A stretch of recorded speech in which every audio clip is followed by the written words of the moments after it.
Okay, this is actually part 2. We already have solved these, and now I have these 3 answers. What I want to do for you now is we're going to take our 4 characteristics for these 3 inequalities and we're going to graph them on our graph board. Now, just give me a second and I'll show you how we do it on the graph board.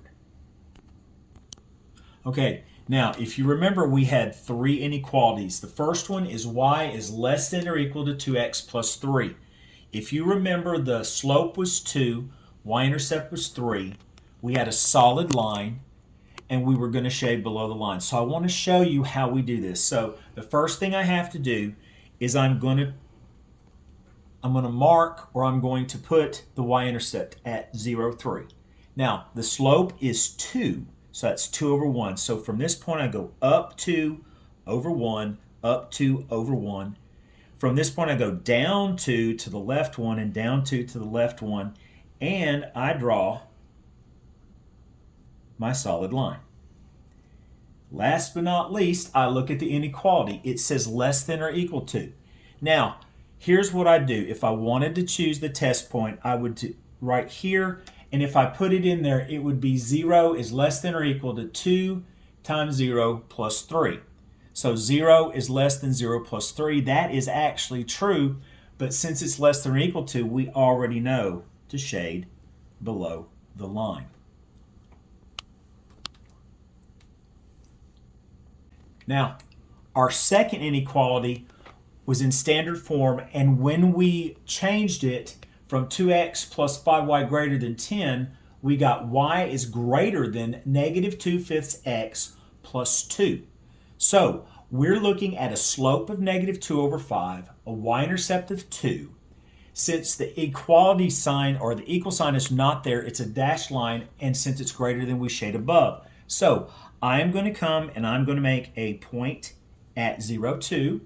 Now, a slope of negative 2/5, watch carefully. From this point, I go down 2 to the right, 1, 2, 3, 4, 5, and I make a point.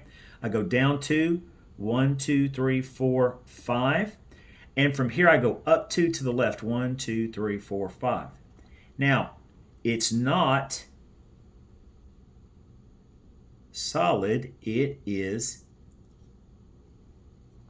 dashed. Now, with the inequality being greater than, we shade above the line. Okay, that's how we do that one. Now, the last one, okay, we're looking at, it was x minus 2y less than or equal to 8. We got it into slope intercept form, and it was y is greater than or equal to 1/2 x minus 4. My slope was 1/2, or 1 over 2. My y-intercept was negative 4. Since it was greater than or equal to, that is a solid line, and since it was greater than, we shade above. So I go to my 0, negative 4 for my y-intercept, and from here, 1/2, I go up 1 to the right 2, up 1 to the right 2, up 1 to the right 2, and I create a solid line. Now, since it's greater than, I shade above the line. Now, this is for graphing inequalities. The next video I'm going to do for you is graphing system of inequalities. This is Mr. J. Math at you later. If you like what you saw, do me a favor. Click that like button and subscribe to our channel. Have a good day.